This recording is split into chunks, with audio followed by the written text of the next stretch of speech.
अगर अदालत में और कानून और इंसाफ के मुताबिक होता तो मैं आपको पहले ही बता चुका हूं कि इमरान खान साहब को तो पिछले साल अगस्त में, सितंबर में बाहर आ जाना चाहिए था, बल्कि उससे पहले बाहर आ जाना चाहिए था जब उनके सारे केसेस खत्म हो गए थे, लेकिन फिर भी वो बाहर नहीं आए।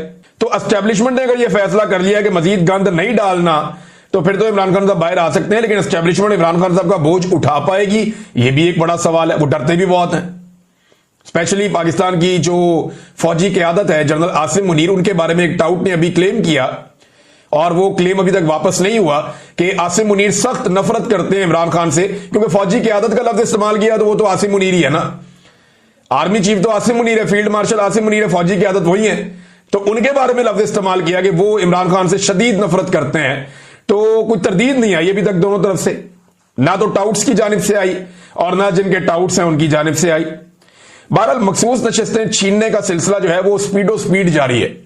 पूरी कोशिश की जा रही है कि जितनी जल्दी हो सके मखसूस नशिस्तें छीन ली जाएं। अब इसके लिए जो है वो सुप्रीम कोर्ट ऑफ पाकिस्तान में जज मिलकर जोर लगा रहे हैं। ऐसा लग रहा था कि केस जो है वो मखसूस नशिस्तें मांगने वाली पार्टियां नहीं लड़ रही, वो जजेस लड़ रहे हैं। और ऐसा महसूस हो रहा था जैसे जजेस एक मखसूस साइड पे खड़े हैं कि नहीं जी, सीटें हमने देनी है पीडीएम की जमातों को, एस्टेब्लिशमेंट की ख्वाहिश के मुताबिक नून लीग को देनी है, पीपल्स पार्टी को देनी है, एमक्यूएम को, फजल रहमान को देनी है। तो भरपूर कोशिश हो रही है और बहुत जल्दी है। जल्दी ऐसे है कि ये चाहते हैं कि शायद ईद से पहले ही सीटें दे दी जाए मखसूस नशिस्तें पीएमएलएन को, पीपल्स पार्टी को और बाकी पार्टियों को। और देखना इलेक्शन कमीशन अमल दरामद कैसे करेगा।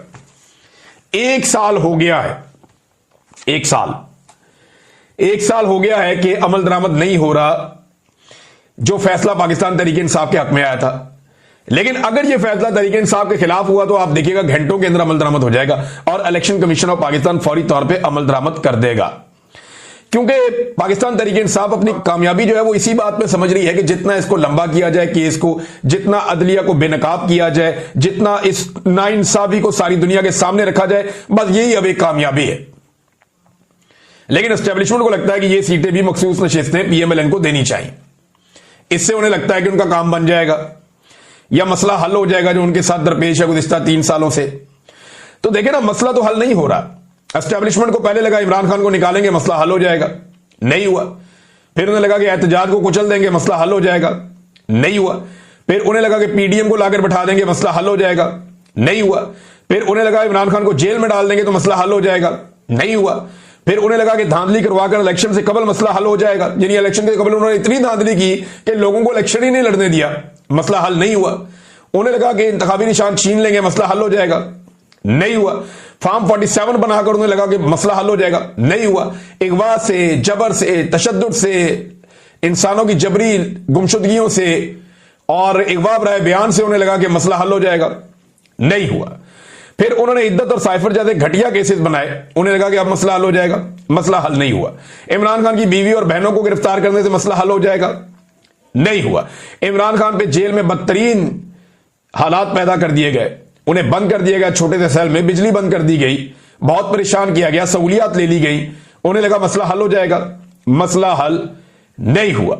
एस्टेब्लिशमेंट को यह लगा कि एक्सटेंशन मिल जाए आर्मी चीफ को तो मसला हल हो जाएगा, फिर भी नहीं हुआ। 26वीं आईनी तरमीम आने से मसला हल हो जाएगा, मसला फिर भी हल नहीं हुआ। आईनी बेंच बनाकर मर्जी के जजेस लाकर उनका मसला हल हो जाएगा, मसला फिर भी हल नहीं हुआ।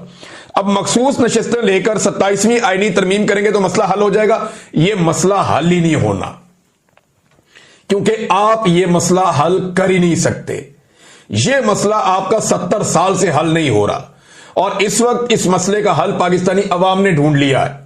और इस मसले का एक ही हल है कि अवामी मैंडेट का एहतराम किया जाए, अवामी मुंतखब हुकूमत आए और पाकिस्तान की एस्टेब्लिशमेंट नौकरी करे जिस काम के लिए उन्हें तनख्वाह मिलती है, बस यह मसला हल हो जाएगा। अपने दिमाग से जब तक आप सोचते रहेंगे, ज्यादा सोचते रहेंगे, यह मसला हल नहीं होगा। एक बहुत अजीबोगरीब बात की है जस्टिस मुसर्रत हलाली साहिबा ने।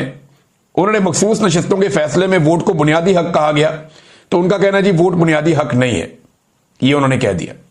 अब यह सुनने में तो एक छोटी सी बात है कि वोट बुनियादी हक नहीं है, लेकिन जमहूरियत के अंदर अगर कोई उसकी बुनियाद होती है ना, तो वो वोट ही होता है। अगर एक मुल्क में जमहूरियत है तो उसकी बुनियाद वोट के ऊपर है। हर आदमी को वोट का हक होना चाहिए। वो ये कहते हैं बुनियादी हकूक वो हैं जो लोग लेकर पैदा होते हैं। भाई वोट हर आदमी जब एक स्पेसिफिक उम्र तक पहुंचता है तो वो उसका बुनियादी हक बन जाता है। बच्चा पहले दिन जब पैदा होता है तो तालीम का हक तो उसके पास नहीं होता, यानी वो जिंदा रहने का हक, तहफ्फुज का हक लेकर पैदा होता है, कुछ हकूक उसके होते हैं। लेकिन जब वो 4-5 साल का होता है तो फिर तालीम उसका बुनियादी हक बन जाता है। इसी तरह जब वो थोड़ा और बड़ा होता है तो फलानी चीज उसकी बुनियादी हक बन जाती है। तो जिंदगी में जैसे जैसे स्टेजेस में इंसान आगे बढ़ता है उसके हकूक भी बढ़ते हैं, इसी तरह से जिम्मेदारियां भी बढ़ती हैं। तो जब एक आदमी वोट डालने की उम्र तक पहुंचता है तो वोट डालना उसका बुनियादी हक है। और ये अदालतें बार बार कह चुकी हैं। मैं आपको पढ़ के सुनाता हूं। यहां पे अबू ज़र सलमान नियाज़ी साहब ने बहुत सारी एग्जांपल्स कोट की हैं और ये बहुत परेशान कुन बात है कि मखसूस नशिस्तों के फैसले में कहा गया वोट बुनियादी हक है, जबकि ये बुनियादी हक नहीं है। ये जस्टिस मुसर्रत हलाली साहबा कह रही है। ये वही खातून है जिन्होंने काजी फायद ईसा के साथ मिलकर पाकिस्तान तहरीक इंसाफ से बल्ले का निशान छीना था। और आज उनका ये स्टेटमेंट ये बता रहा है कि निजाम क्या सोच रहा है। ऐसा लगता है कि वोट की अहमियत को खत्म करके कोई और निजाम लाना चाहते हैं। क्या कोई इस मुल्क में अमीरुल मोमिनीन बनना चाहता है? क्या एक नई बहस शुरू की जा रही है इस मुल्क में?